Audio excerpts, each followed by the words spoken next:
Hi, this is Luke Covey, and I'm back again with another episode of our series on hiring practice strategies for cybersecurity. And I'm back with Matt Donato, who is the managing director at CyberSN, a hiring agency that focuses specifically on cybersecurity. And our last episode, we got kind of general about where things are going right now uh, with hiring in general.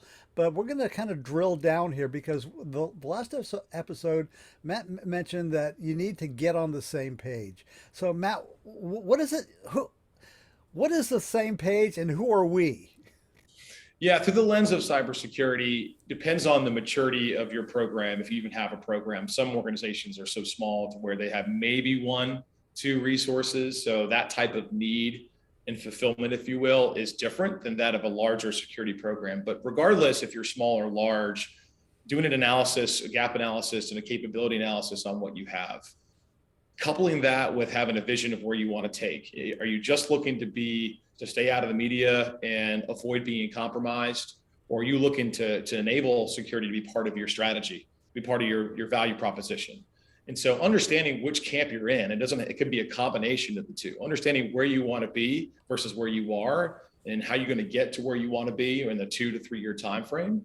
And then people that are involved in this process, and I mean from the top down, C-suite, is the CEO and the board, are they committed and willing to invest in hygiene? Are they willing to invest in not only people, but processes and technology that's associated to what it takes for a cybersecurity program to be mature, to be, if not on the cutting edge, and just have really good hygiene? And so really aligning and getting communication opened up to where there's no silos in the business is very important. So let's formulate a plan before we start to really go to market and start to identify talent.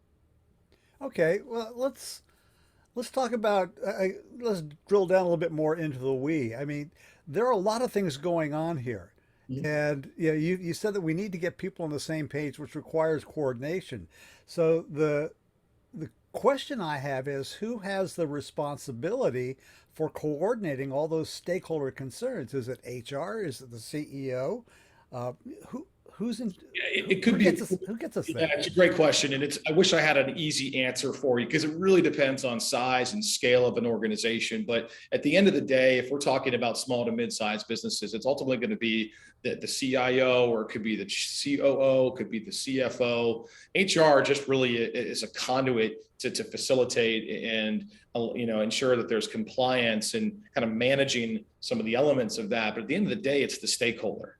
It's the person who's sponsoring this initiative to take place. And again, it's to start from the top. So what I mean by alignment and clarity on what you need, by doing an analysis on what needs to be done short term, combining that with where you want to be in say 2 or 3 years, and then build out a plan to get there, and then figuring out, all right, how does it align with the job functions that are associated with that?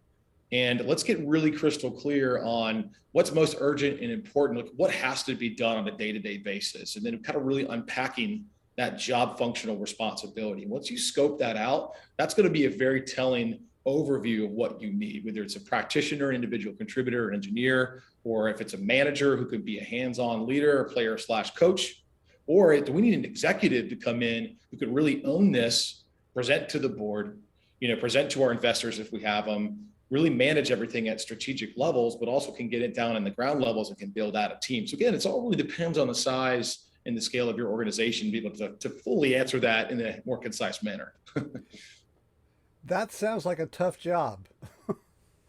But Which one, the building or the recruitment for? well, on the person who finally gets to that point where they're presenting to everybody, Right. Yes. yeah, that's going to be a tough job. So yeah, props to your company because I'm sure that's the value add you bring to the proposition.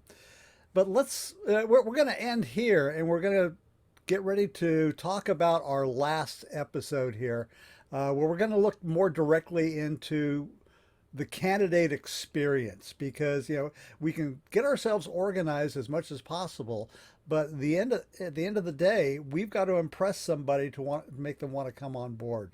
So, Matt, thanks for this time, and we will be back with our third episode on the candidate experience.